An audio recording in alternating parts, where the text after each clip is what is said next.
Welcome to Focus on Why. I'm Amy Rowlandson, your host. Join me to explore the compelling stories, profound insights, and captivating experiences shared by my guests from all over the world. Focusing on the importance of why, these relatable, uplifting, and inspiring conversations will empower, motivate, and guide you to create your own purposeful way of life. Have a purpose, have a plan, focus on why. Before we dive in, are you considering creating a podcast, or are you already hosting one, but it's not producing the results you desire?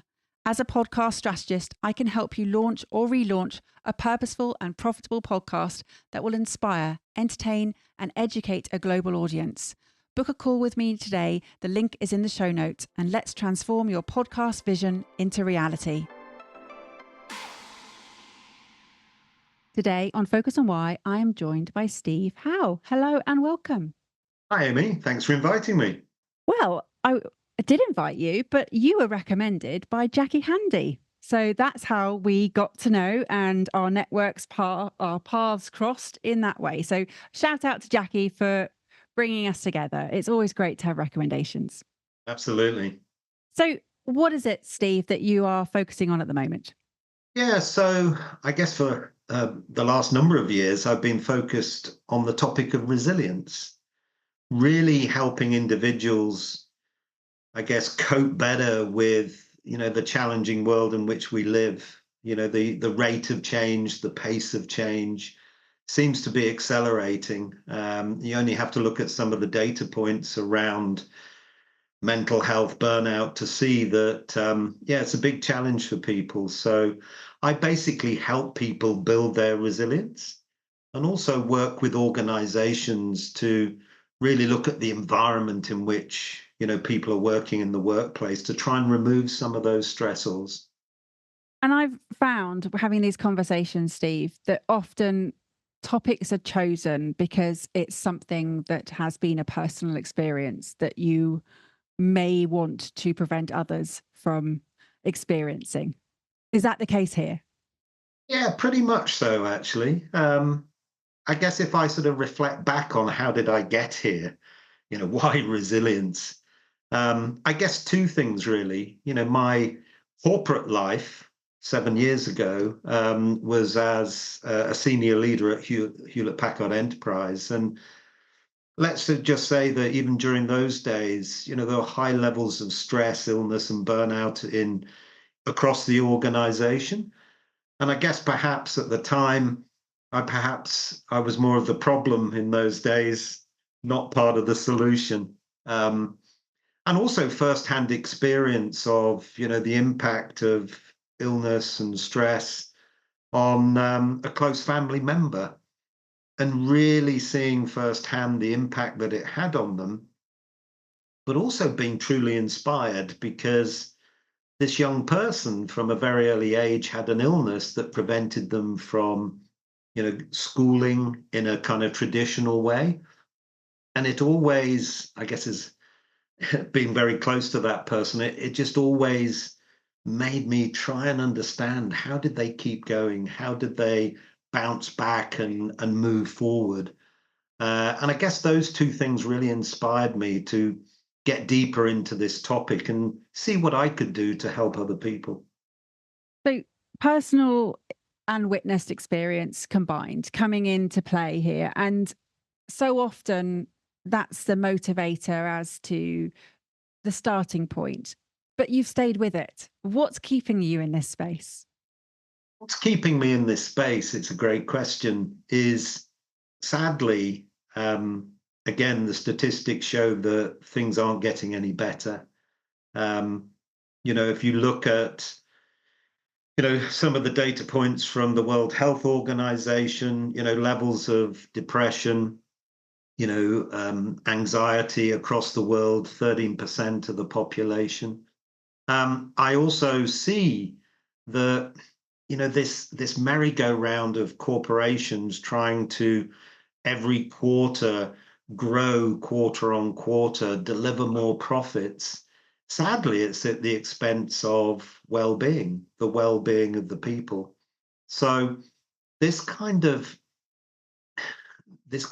merry-go-round is something that somehow we need to stop and take stock and see what we're actually doing to people. And, for me, and this might sound a little dramatic, but I really believe that in 20 years' time, we're going to look back at this period, Amy, and say, how did we allow organizations to put people in a position where they have to leave work with mental health issues for the rest of their life? And so, what I'm looking to try and do is put the accountability onto organizations. I know governments are looking at this, but at the moment, there's no teeth behind it. So I'm trying to work with organizations to recognize the part they can play, whilst at the same time helping individuals cope better by building their resilience. Now, essentially, when I hear you say that, put the accountability onto organizations, it still comes down to an individual. It's still someone's responsibility. Yeah, Yes, there's an organization entity, but it's an imaginary concept that is there. It's still people. yeah, yeah, 100%. And if we get more personal, essentially, a leader of a team of people, for me, I I strongly suggest that they should be and are accountable for the well-being of their staff. And leaders can have an incredibly positive, but also sadly negative impact on the well-being of their people. You know, that expression, to look after others, first of all, you need to look after yourself. I talk to a lot of leaders who clearly are not prioritizing their own self-care, let alone that of their people. And so changing hearts and minds in kind of leaders is really where it all starts. And helping them recognize those early signs of stress and burnout in their people is something we talk a lot about. Steve, listening to you, you have this wonderful, calm pace of speaking, and it really does just slow everything down. I really feel like this has really filtered into the conversation already. And you spoke right at the beginning of this rate and pace of change, which is just going so fast. And it is a challenging world that we're living in. And just slowing down to have this conversation, and for the listener who's listening, just to take the pause in their own busy world, just to take on board what it is you're saying here.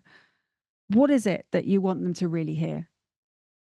What I want them to really hear is, yes, work is an important aspect of our lives.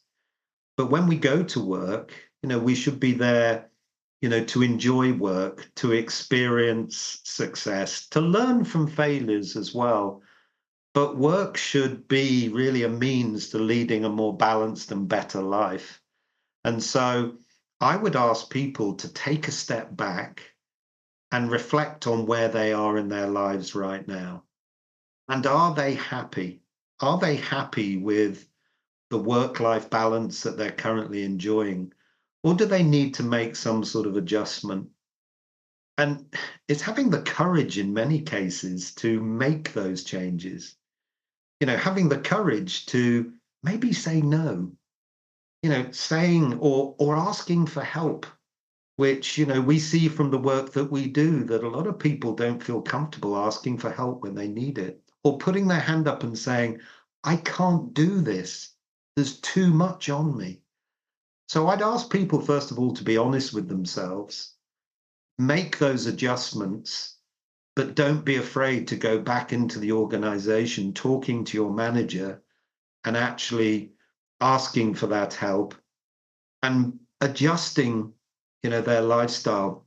I've been in a place where my work-life balance was massively impacted. In the role that I was doing, I convinced myself that that was how it was, but it wasn't. I made that choice. But equally, it wasn't too late for me. I made that choice having recognized what it was doing to me and everyone around me that I needed to change. And so that's what I'd ask people to do. Just reflect on where they are and see what they would prefer to be doing. And I can assure you, it's not working till 10 o'clock at night and all weekend. Yeah, I hear you. And this choice, it's it's always there. And yet sometimes you don't believe or feel or think that there is one. It's absolutely the case. And again, in my own experience, perhaps I felt the weight of responsibility, um, for family, for loved ones. Perhaps also, I always felt a weight of responsibility towards the people that work for me. But what I realized I was doing was I wasn't necessarily helping either groups when my workload, my focus entirely on work was having a detrimental effect on my ability to function, particularly with a job that involved a huge amount of travel. Um, so yeah, it's a tricky one. Quite often when I talk to people, I do quite a lot of one-to-one coaching, and I sit down with somebody and having this conversation with them, it's kind of like this realization. It's in most cases, it's obvious to everyone apart from the person themselves. And that realization, when it comes, is often followed by change. In some cases, changing careers, changing jobs, maybe pivoting into something else. I said I was in the corporate world. I pivoted out of that into a completely different world. And this ability to pivot, to change, some navigate that transition easier than others. What have been your experiences of these transitions? Yeah, it's a good question. I think for me, I pivoted out of that corporate world. I said 7 years ago. It was at a time when I was actually searching for a little more meaning in my life.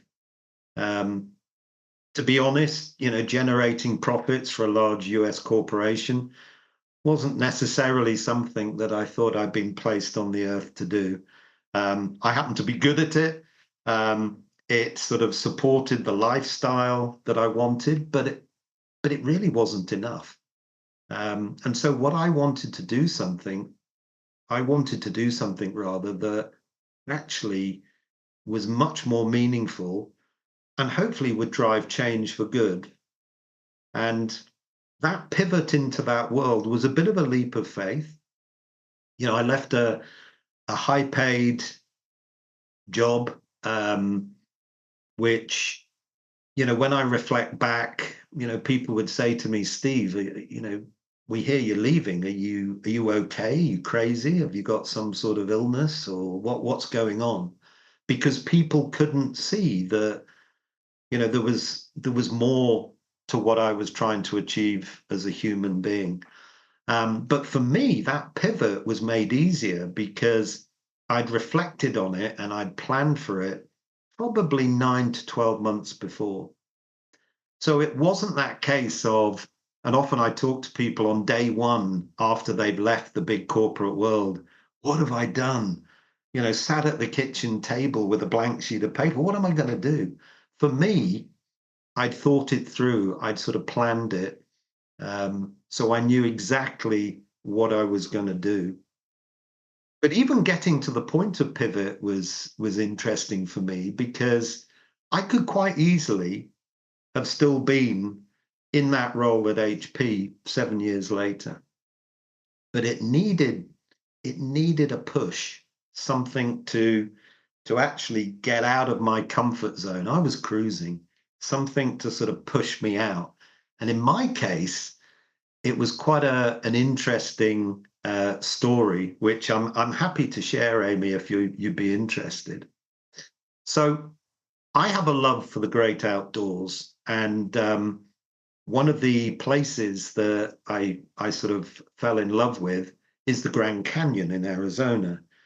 And there's something special about the bottom of the Grand Canyon. I think it's partly because there's very few people there. There are no mobile phones. And I'd hiked down to the bottom, and it was a very hot day, about 130 degrees. I was cooling off in the river, and my wife was about 100 yards away under a tree. And while I'm sat there, and this is about 8 years ago, I had this very strong, it was almost like a voice in my head. And the voice in my head said, Steve, what are you doing?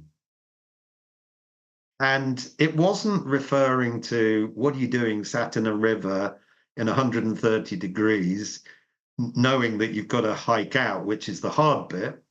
It was saying, what are you doing with your life? And I literally turned round to say, well, who just said that? It wasn't my wife. There was nobody else there. And obviously, it was some thought that had surfaced through my mind. And it coming out of the Grand Canyon, 4.5 miles up, 7,000 feet, quite tough, gave me plenty of time to reflect on that voice. And when I got to the top, I said to my wife, it's time to do something different. And that was the trigger for me. Some of your listeners may find that maybe a little strange, but that was a real trigger for me. I needed something to tell me that, yeah, the time was right. And perhaps it was the inner self that surfaced that. I guess it was.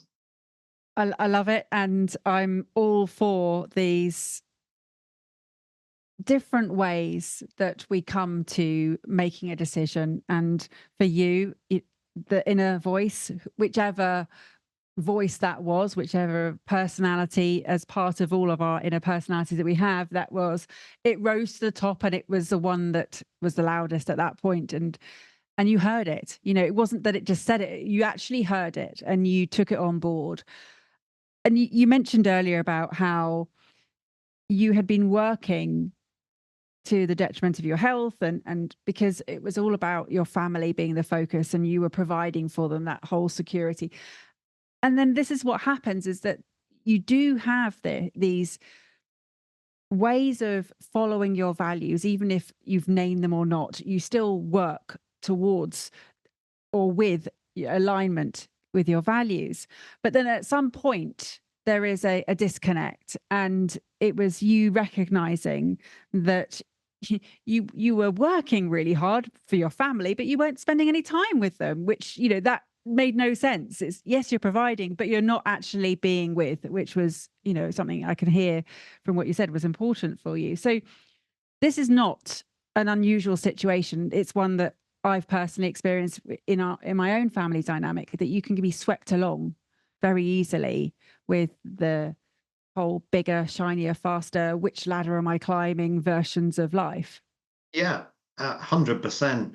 But it's really interesting you touched on values because my decision was made easier by the fact that in those last couple of years in that corporate environment, let's just say my personal values were being challenged every day by what I was being asked to do as a VP, looking at making significant cost reductions across the organization, impacting people's lives when, in my opinion, they weren't entirely necessary. And so I guess that's what I meant right at the start of our conversation when I said, I was part of the problem. I wanted to be the solution. I could see how the drive for profit and profit and profit puts leaders in positions where they're asked to make those decisions, which really do not align to their own values. And if you look into research where your personal values are misaligned with the company culture and values, that is one of the biggest sources of anxiety and stress.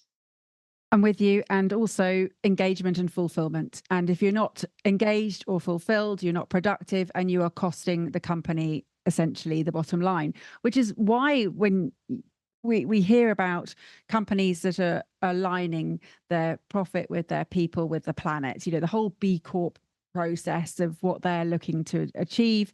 And it makes sense that it's possible. And you are talking about the statistics and the data points and indicating that things are not getting better, which I'm hearing too. And I'm surprised because we're getting more and more information. We know what the gaps are in the workplace. We know how to fix it, but it's still not being plugged, those purpose gaps being one of them. So tell me, what is it that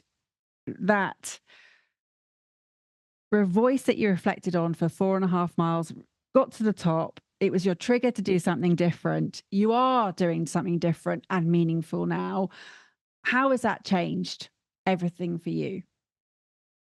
Well, I guess when I came out of the corporate world, I wanted more of a balanced lifestyle. And so I think it's fair to say that I have enjoyed a much more balanced lifestyle since then. But I was reflecting on it, this weekend that actually it's not that I'm working less. I'm working as hard as I've worked within my own business. Um, but I think the big difference is because I choose to. It's not because I have to or I'm expected to, or I'm worried that if I don't, it will reflect badly. I do what I do because it's meaningful, it's making a difference, and I'm trying to change people's lives for the better. Um, there is no greater work, in my opinion, than that kind of work. To the extent that I said to somebody the other day, I said, I actually don't feel like I'm working. What I'm doing actually isn't anywhere near like what I used to do. I don't feel like I'm working. I'm having conversations with people. We're kind of talking about them. We're talking about ways in which they can have a better experience in life. I mean, how privileged is that? Well, you're talking to the converted. Working in this space is, for me, an absolute joy. And to shine the light on the focus on why, on understanding the emotional significance that you're assigning to your purpose, for me, is a gift. To really connect with, as you say, what you've been put on the planet for. And that was not, that was obviously out of alignment for you, and you recognize that, and you made the shift. You've spoken a lot about what you're doing. Tell me a bit more about who you're being. What a wonderful question. I think over the last 7 years, I am being probably for the first time me. And me might be a different me from corporate Steve, as I call myself, because there you're expected to work and behave and operate in a particular way. And as I said earlier, sometimes I found that difficult. I've always been a very empathetic leader. So I always put the needs of our people first, always listened, always tried to put myself in their shoes. As a leader, sort of 20, 30 years ago, let's just say that wasn't the most fashionable way of leading teams. To the extent that from time to time people would say, Steve, yeah, he's quite soft with his people, isn't he? He should be ruling with an iron rod. But what became really interesting is people started to see that through results, it seemed that we were making more progress over a longer period of time through that type of leadership. And nowadays, the concept of authentic leader, the concept of leading with empathy, servant leadership, being there to support our people is really the way in which many, I lecture at a UK university on leadership, and many academics now suggest that this is the way, to lead people in the future. But sometimes it is very difficult for people to be themselves. It's just in some cultures, some company cultures, it's really hard. But to answer your question, I'm just being me now. So you don't get that extra stress and strain by trying to be something or someone else. You're just being you, and that's such a great feeling. Tell me about that feeling. think the biggest feeling that I get from it is knowing that what I'm doing is not for my bank balance, not for any other reason than just trying to do some good. And so there is no better feeling, I think, whatever you're doing, if you help somebody across the road, if you are working in a charity, if you're in that kind of mindset, there is no better feeling. And I've had, a privileged life. I can't complain in any way about the experiences I've had in life. And, you know, I want to give something back. It's not all about let's build and build, let's, do more and more and more. Why don't we give something back? Why don't we use our experience to help others? And so I have that really warm feeling inside that, yeah, if I could just help one person, that would be enough. Would it be though, Steve? Just one? Well, that's a good question as well. Because from time to time, that sort of feeling of, yes, my mission is to try and help as many people as possible. So one isn't enough to answer your question directly. But what I recognize is in order to do that, there's kind of one of me in our business today. We have there's three of us. I have a group of associate coaches who work alongside us, about 40 people globally. And that's really in our mission to try and help and reach as many people across the world as possible. So one is never enough. But those kind of personal stories, when I hear back from people, the impact that a conversation or the assessment that we developed has had on them and their lives, then yeah, that's a good feeling. There was an element of being a bit flippant in my Yeah, I question got back. that. Yeah. But in terms of change begins with the individual, and absolutely, you helping one person may go on to be the person who then can change many more lives. So absolutely, you're bringing the tools to, and the resources and the awareness to as many people as possible, because you know that that's how it works. That's the chain of events and how it can make things happen faster and see that. I want to go back to that leader 20, 30 years ago who might have been described as soft with his people, but then when looking at the results over time, they saw that you were making more progress. Now, I see that in you, that you were never in for the quick return. It's always been this infinite game for you. It's really interesting because one of the things that we look at, I work with MBA students. One of the things that's really interesting is when you talk about the difference between transactional and transformational leadership. And I've worked with many transactional leaders, and that's really all about here's a target, here's an incentive, sell those things, you get these things. And it's very micromanagement, very regimented. That was never me, although I was asked to fulfill those roles early on in my career. Transformational leadership is really all about creating a vision, creating a purpose, and really inspiring and motivating the rest of the team to follow you. And we do that through, ethical leadership, so high ethics and morals, building that trust, if you like, amongst people, such that when things are going well, of course, it's easy. But when things aren't going so well, just being realistic with people, being open and honest with people.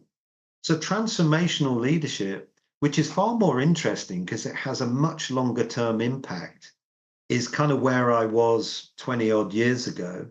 And I have people today who worked for me, whether they were graduates or managers 20 years ago, when we worked together in a particular part of the organization, who still talk about that being the best 3 years of their career. It certainly was for me.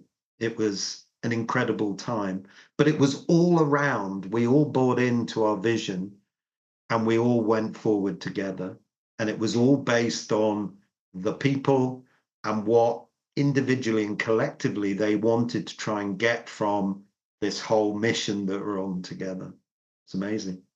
It is. And, it's funny you talking about having been this empathetic leader all those years ago. And I hadn't really thought about it because it wasn't really discussed, back in the 90s and sort of 80s in that working environment. I was always leading with honesty, leading and talking and managing with honesty. And sometimes I would miss out on sales. I would turn down, I used to work in recruitment, so quite a high paced environment. And if I couldn't provide a particular worker for a company, then I would say, I can't actually help you because I'm not going to put someone who's not able to do it. Please go to another agency. They would always come back to me if I had ever lost that trust. So I wasn't in it for the short, quick, yes, I could make some money tomorrow. I'm in it for the long term. And again, it's funny because it wasn't ever really discussed then, but it is a thing.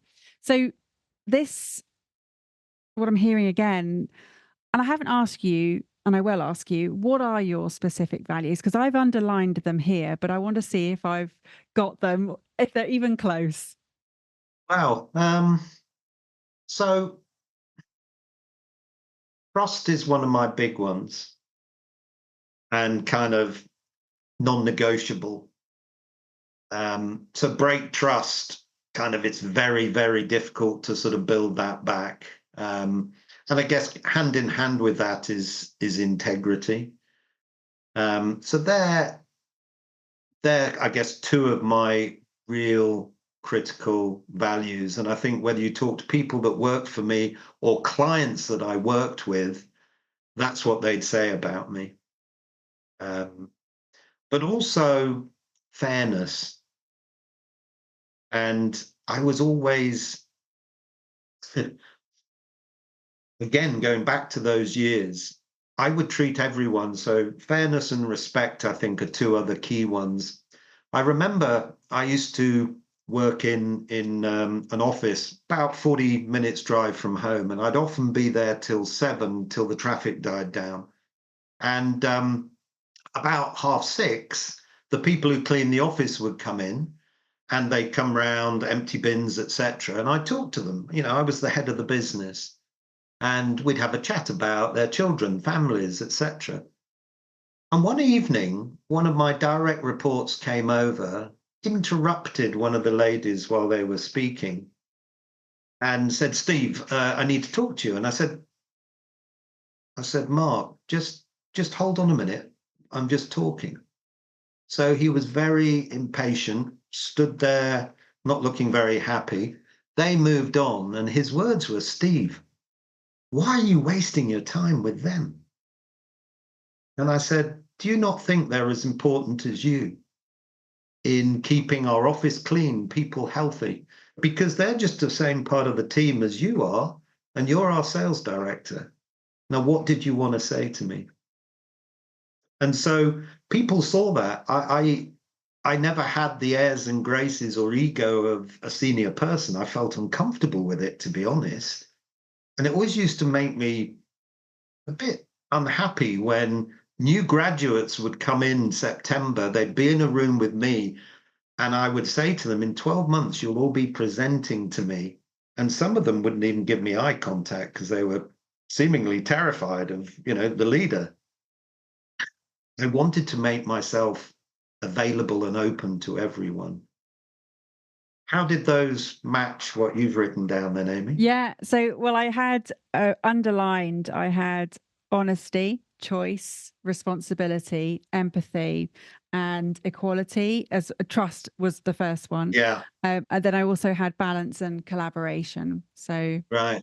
just Yeah, picking out the way that you were articulating various stories, just pulling those out and just seeing how close they were. And yeah, I mean, it's not that far off. So, no, yeah.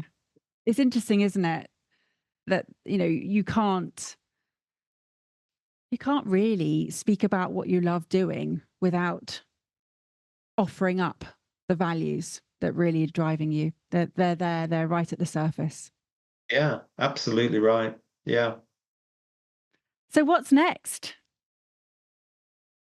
So what's next? Well, you know, I guess to where we are today, we developed this tool because what we found is in trying to help people, in our mission of helping people build resilience and helping organizations reflect and leaders reflect on the environment, we needed a means of measuring where people were today. So we developed an assessment tool. That assessment tool is really the starting point where individuals will do an assessment. It will tell them how resilient they are, but also point out areas for personal development. And when we combine and anonymize that data in a team or a group or a company, it gives us real insight into what's happening organizationally and environmentally as well as individually. So to answer the question, we've been gradually growing our business, scaling our business. I work in a lot of tech companies. Amazon and Google are customers of ours, but also I work in, local government. I work all over the world. Really more of the same, but trying to reach as many people as possible. That's really the goal and the mission. And if we can be part of the movement to get leaders and companies focused on well-being, not as a tick box exercise, but as something that actually is good for the performance of the company. And some are there, many aren't. If we can make them recognize that, then I think my job is, it'll never be complete, but we'd be well on the way to success. And it is that focus on humanity, that real coming back to the relationships, the conversations, the people who are at the heart of these businesses, reminding everybody that there is no hierarchy, that everybody has a role to play in the Yeah, jigsaw of life, and to respect that.